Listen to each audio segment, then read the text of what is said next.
All right, welcome to tonight's meeting. I'll look for approval of tonight's agenda.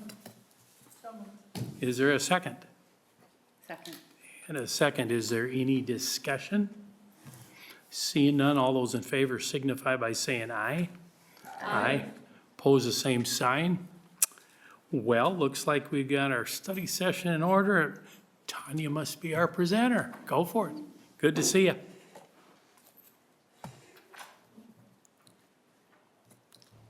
All right. Good evening, Chair Klott, Dr. Heil, School Board. I'm here this evening to present our mentor program for the study session. In front of you, we have provided a copy of the mentoring program handbook.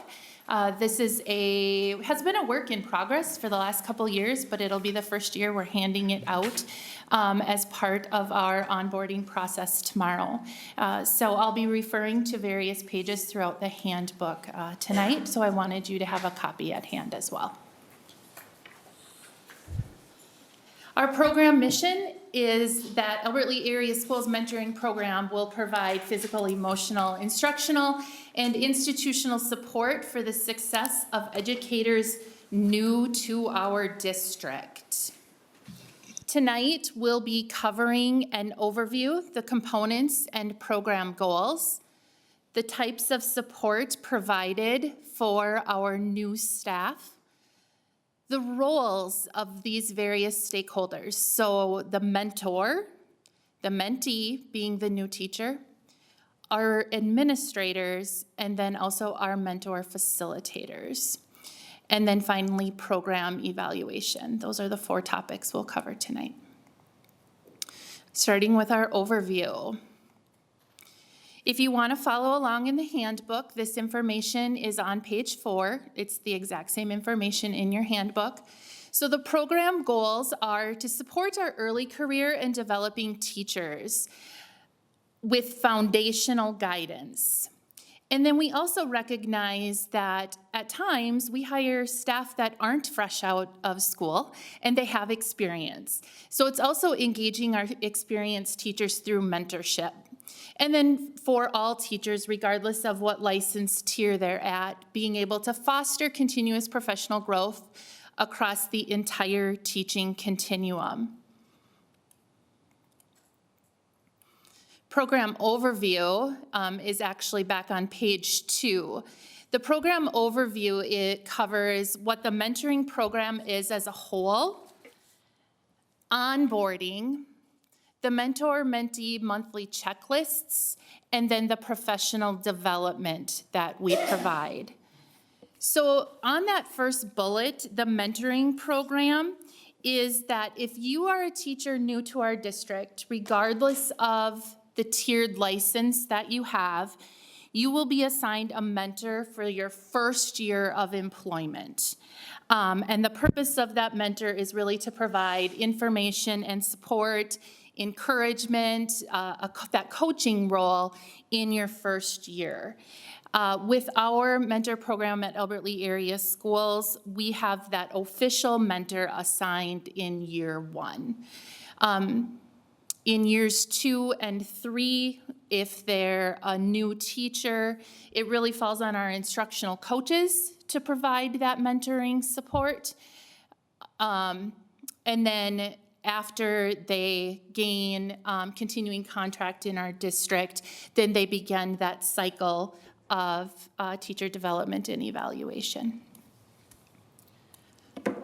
Onboarding. So tomorrow is the day. So we start new teacher onboarding tomorrow. We will welcome our staff. Darcy, will you click on that onboarding link, please? Thank you. And then scroll down to the page 2. So this is what our onboarding schedule looks like for new staff and mentors. We worked really hard to get feedback last year on what do our new staff feel like they need. And the theme that came up over and over and over again was time. We want time to be in our classrooms. We want time to set up our classrooms. We want time to be familiar with our curriculum. We want time with our mentor to better understand some of the logistics of the building. And so this past spring, when I was working with our mentor facilitators, we really designed a schedule around that theme that came up repeatedly. So tomorrow, we will welcome our new staff. Dr. Heil will do a brief welcome, and then from there, Ashley and I will lead some district information session related to what our departments can provide for new staff in the district. We continue to provide the bus tour. Dr. Heil just told me he's planning on joining new staff on the bus tour tomorrow. We're excited to welcome back Holly Babcock to be one of our MCs for the bus tour, as well as Andrew Gustafson, our Teacher of the Year. So the two of them will lead our bus tour around town tomorrow. They will be able to tour the Well at Work Clinic, as well as stopping at each building. When they get to each building, the principals will hop on, greet them, give them a little blurb about their building, what they're most looking forward to this coming school year. Holly does an absolutely wonderful job of highlighting businesses, recreation, and different opportunities around the Albert Lea community. So they will continue to do that. While they're on the bus tour, I will be meeting with the mentors. And then as each building principal greets the new staff, then they'll head over to the field house to join me. And we'll be going through the mentor expectations, greeting new staff when they get back to the field house, and then we'll be going through the mentor-mentee introductions and program expectations together. From there, the mentor facilitators take over on day 2, and that's specific to their levels. So we have 2 elementary facilitators, we have 1 at the middle school, and 2 at the high school. They will lead professional development with our new staff on day 2, and then ALEA provides a lunch for them to get them their ALEA information, and then they have work time. And day 3 is solely dedicated to work time. Principals will be available on day 3 to support new staff. They'll have their checklists that they go over and have lunch with them, but fully dedicated to work time in their classrooms. Darcy, will you go back to the slideshow, please? Thank you. Yes. We have, tomorrow we will be welcoming 15 new staff. 7 of them are elementary, 7 of them are secondary, and 1 is from adult education. So 15 new staff tomorrow along with Dr. Heil. Okay.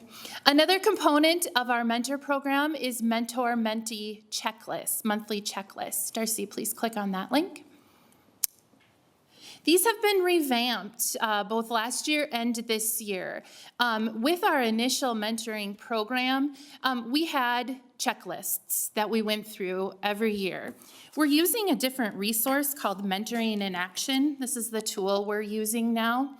And with our Mentoring in Action, we've been looking at various ways to support our new staff and splitting it up into that physical support, emotional support, instructional, and institutional. So each month, when they complete a checklist, the mentor and the mentee complete a checklist together, it's really ensuring that we're hitting each of those 4 components of new teacher support. Can you scroll down a little bit, Darcy? You can see how it hits each of them every month. And there's various topics that are covered. Each of the topics are also geared towards the time of year. So for example, in October, we might be talking about how to prepare for parent-teacher conferences, because those will be coming up at the end of the month or in November. As we're approaching assessment season, topics would be around how are we preparing for assessments? How do we organize our spaces? Anticipating questions a new teacher might have. So each of the worksheets are laid out to support our new staff and really follow the seasons of our school year. Like that one right there, Darcy just had up, stop right there. December, look at the ALAS assessment calendar. So that's really preparing us for what do those 2 weeks before winter break look like. Okay. Thank you, Darcy. You can go back to the slideshow. And then mentor-mentee professional development is also included in our program, and that really looks like a schedule of ongoing support throughout the year. This year, the mentor facilitators, again, taking feedback that we had heard from new staff, we really talked about getting some alignment between our elementary, middle, and high school, and alignment in each of these categories. So the dates that we were providing the training, the time, we found out some buildings were doing a 30-minute training, another was doing 2 hours. They might have been doing 2 hours 4 times a year, or we were kind of all over the board. So we worked really hard to determine when we were providing the professional development, the time we were providing it, and then we really also honed in on the what. What are the topics that we want to cover? So this is the work of myself with the mentor facilitators and our ATPPS coordinator. And again, really following what the seasons of education are and what is timely in covering with that monthly professional development. I mentioned the types of support. Those key terms are providing support within physical, emotional, instructional, and institutional. And each of those definitions are there as well as in your handbook. But all of the supports we provide are within one of those 4 key terms for our staff.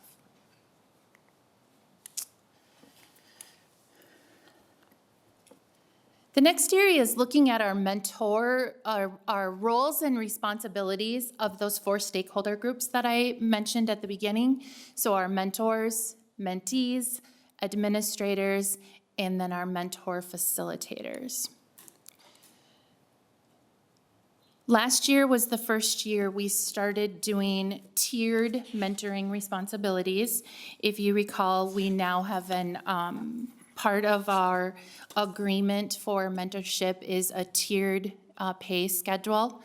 So if a staff member is a mentor to a tier 1 or 2 teacher, they receive a $1,200 stipend. If they're a mentor to a tier 3 teacher who's in year 1 through 3, then they receive a $600 stipend. And if they're a tier 3 or 4 teacher with more than 4 years of experience, that's in the MOU for a $400 stipend. And that was, again, based on feedback from staff about the level of support that's necessary for our tier 1 and tier 2 teachers. And so in laying out the mentor responsibilities, which are on page 5 and 6 of your handbook, that was specifically laid out to recognize that your tier 1 and 2 teachers take the most amount of support. So you're meeting weekly at the beginning of the year and then tapering off as your mentee is seeing success. You're doing more modeling in the classroom or having the teachers observe in your classroom. It might be things like guided lesson planning that looks different if somebody hasn't received teacher education from their college, their tier 1 and 2 in another area. So that support might look different. So it may be some guided lesson planning. So recognizing that each of those are a bit different. But then on page 6, that can taper off with your tier 3 and tier 4 teachers. So there we're looking at facilitating monthly coaching conversations. Still making sure that we're utilizing those checklists for elementary, middle, and high school, but also acknowledging that a tier 4 teacher with 12, 15, 20 years of experience doesn't need a mentor right on top of them the whole time. So honoring that, yes, we need to learn Albert Lea area school systems and protocols and policy, but also recognizing that you have experience in the classroom and might not need that weekly direct support that a new staff member would. Tanya, what's the process for recruiting people to be mentors? That's a great question. So in the past, our mentor recruitment has, teachers, or not, my apologies, principals have reached out to individuals that they believe would be good fits to be mentors for our new teachers. One of the things we tried last year is we sent out a survey in the spring to see if other individuals who maybe hadn't been a mentor in the past would be interested in being a mentor. And so we were able to send out that schedule or survey and get some new interest in being a mentor. So this year, of the 15 new staff and mentors that are coming back, only 3 of them are repeat mentors. So what that says is it's really exciting for us to grow our teacher leaders in the district. So I'm looking forward to working with a new group of teacher leaders to be mentors. So 3 of the 15 are returning, otherwise they're new. Yeah. One other quick question. So do they, if I'm a tier 1 mentor, then probably working with one new teacher, and then if I get into the 2 and 3 tiers, and I might be working with multiple teachers? Is that fair to say, or? In the past, we've had circumstances where one teacher may be working with more than one new teacher.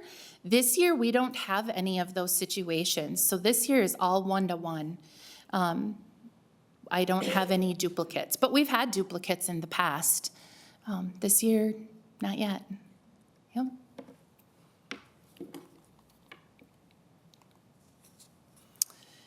Mentee responsibilities, this is directly out of the handbook. It starts on page 7 in your handbook, and again, it's laid out based on those tiers. So your responsibility to the program may look different based on what tiered license you are.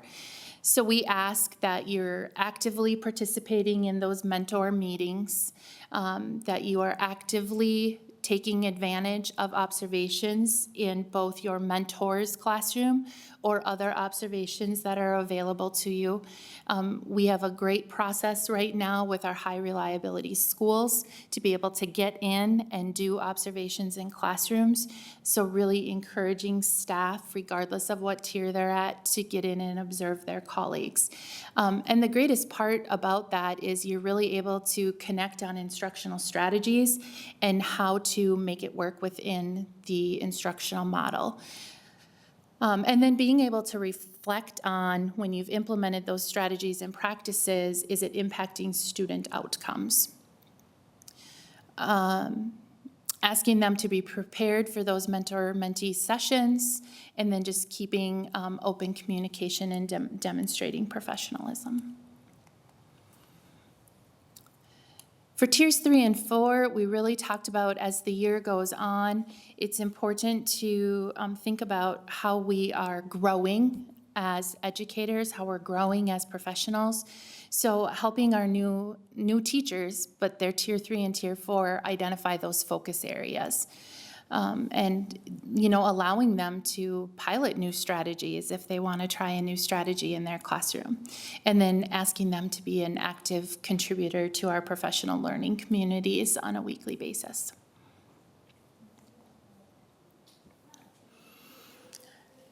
Our mentor facilitator responsibilities, they are on page 8 in the handbook. This information is directly out of there.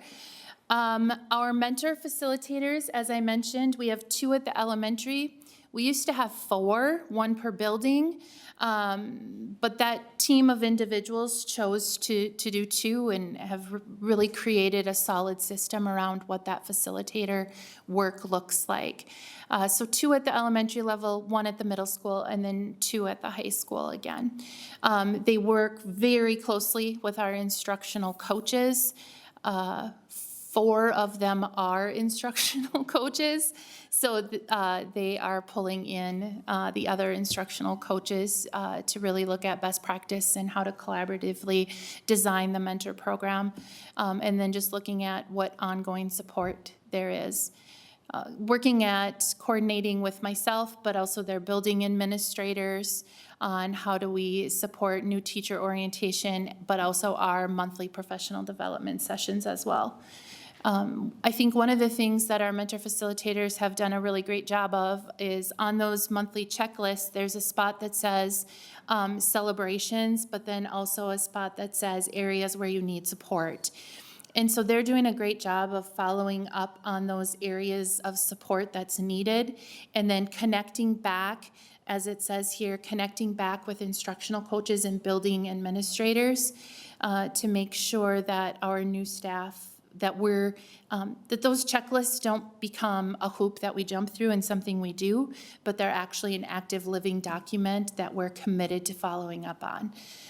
One of the things that facilitators asked me to do this year is follow up with our building administrators the first of every month. So checking in, did you follow up with any questions or concerns on your checklists at the end of the month? And then mentor facilitators worked on talking through what the role of the building administrator is in the program. Really wanting them to take an active role in these three areas. So an active role in support and guidance, monitoring and feedback, and then advocacy and recognition. I already mentioned how they would like that follow-up on the monitoring and feedback with new staff, just making sure that they're reviewing and following up with mentors and mentees. And then if it's anything instructionally related that our instructional coaches can be addressing, that they're connecting, asking that our building administrators help make those connections as well.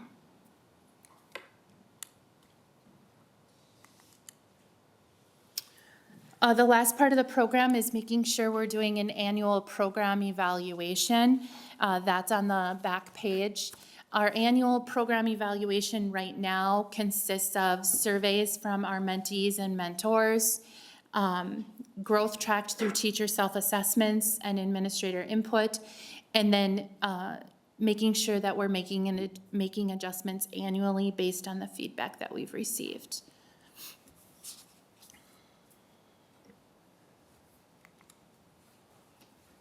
You did a great job of asking questions throughout, which I appreciate, because then we're on that slide in that topic. What other questions do you have for me? So Tanya, so I'm just thinking of what information the mentors are gathering and the teacher evaluation process. So a new teacher is going to be evaluated annually Yeah, until they reach tenure. correct. And is there any sharing of information between mentors and principals when it comes to the evaluation process, or are they kept separate? I would say for the purpose of evaluation, separate. For the purpose of coaching, there's collaboration. Because you want, so best practice of both the alternative teacher performance pay system and teacher development and evaluation is to have a mentorship program. But you also want to ensure that that mentorship program feels safe for your new teachers. And if your new teachers feel like their mentor is part of an evaluation process, then you've started to break down what that process looks like. So for the purpose of mentorship program, it's more of a coaching role and ongoing support, and the evaluation lies with the principal. If a teacher has received continuing contract status in another district, they have 1 year to be evaluated by their principal. If a teacher has not received continuing contract in another district, then they do 3 years of principal evaluation. That's actually, when we look at adjustments made annually based on feedback, one piece of feedback that we're receiving continually is we provide a mentor year 1, but we don't have a mentor program for year 2 and year 3. Because in year 2 and year 3, they're not under the guidance of that mentor facilitator. They now fall under the instructional coach, just like every other teacher in the building. And then they've got their 3 times a year evaluations with a principal. The challenge of that, as you well know, is how do we fund a program beyond year one? So, but that's been an ongoing question that both the coaches, mentor facilitators, and building administrators have brought forward. That was the reason for my question. I don't want to have teachers in the position of evaluating They are peers. not. Right? I mean, that doesn't sound like a good No. mix, and it's awkward, and Yeah. it's not their role, but, okay, good. We also have a template that we use for peer observations, so that can just give non-evaluative feedback. Yep, good question. Kim? What other supports are given to, or mentoring opportunities are given to like supports in the classroom like paras? Do you have similar type programs for them? Because we see that there's some turnover that's in those roles. So Yep. have there been any conversations about those kind of opportunities? I'll defer to Sheila. When a new para is hired in the district, we do give them some training and shadowing, a mentor para. A para comes into the district and needs to meet the qualifications set by MDE. If they do not have the 60 college credits, they take a master teacher assessment. Within that, they have training on PCA, that personal care assistant for our students. But they also have time in the building before they work with students, whether that is a tour of the building, meeting staff, reviewing children's IEP plans, so they know what that accommodation, that support that they are giving in what areas. And then they're shadowing a veteran para, shadowing them. But we do that for a full day or a good 8 hours, but we've continued that even more. And then we're blessed to have our academy days for that professional learning. I've done the same thing for success coaches this past year, been able to provide an onboarding experience that allows them to shadow another coach, kind of walk through what does it look like and feel like to translate for an IEP meeting. That's much different than just a parent-teacher conference. And so that shadowing experience has been beneficial. So trying to build some of that in.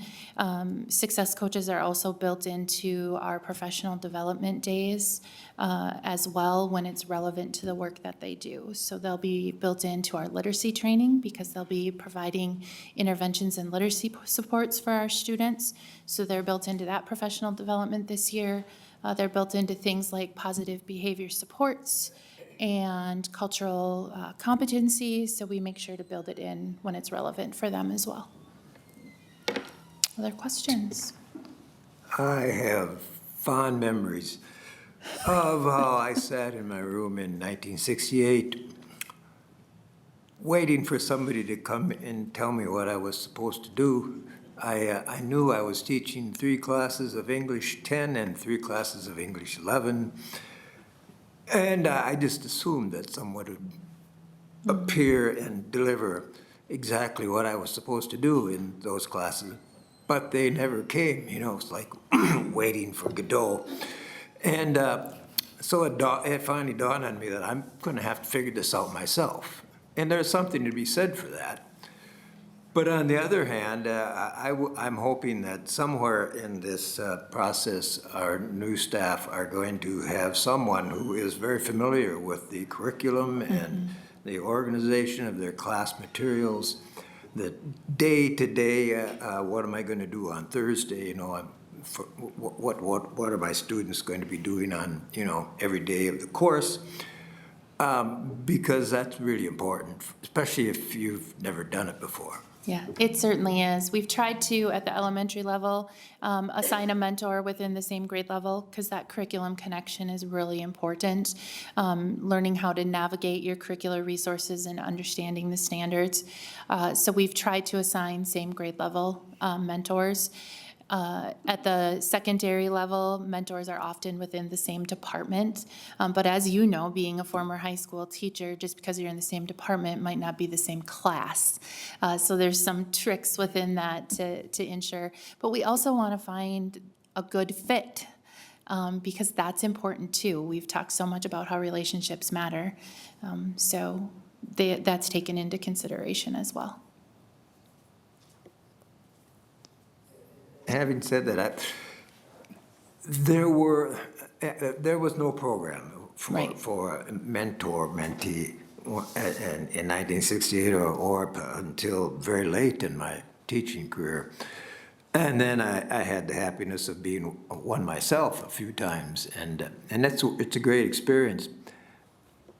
But in spite of the fact that there was no mentor program, there were staff, I distinctly remember. Oh, absolutely. People that showed up, I mean, not during those, because they were busy doing stuff, but eventually I had mentors, I had sort of confidants, they were very helpful. Yep.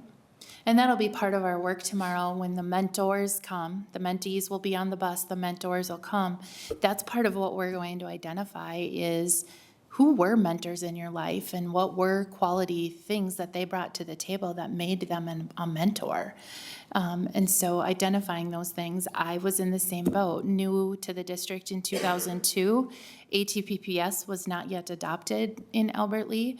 The mentor program came on with that.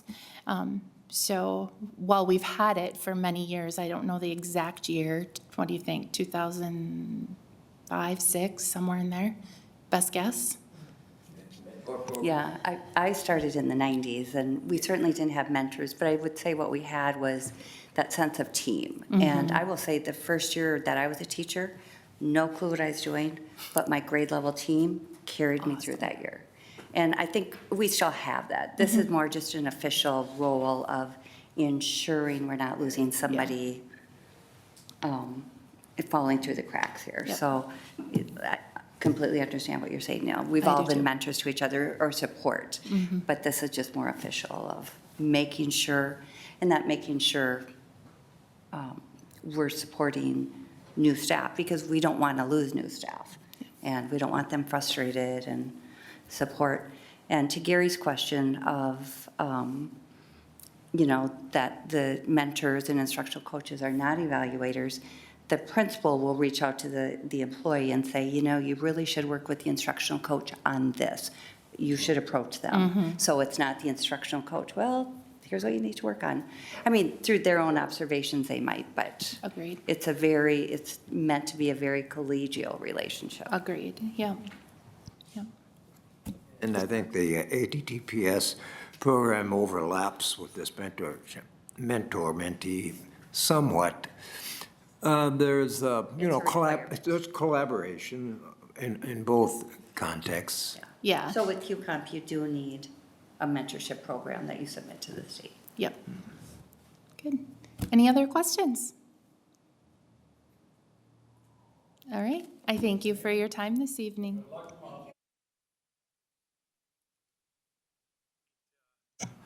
Seeing no other business on our agenda, our next meeting will be on Monday, August 18th, 5 PM, regular session, right here.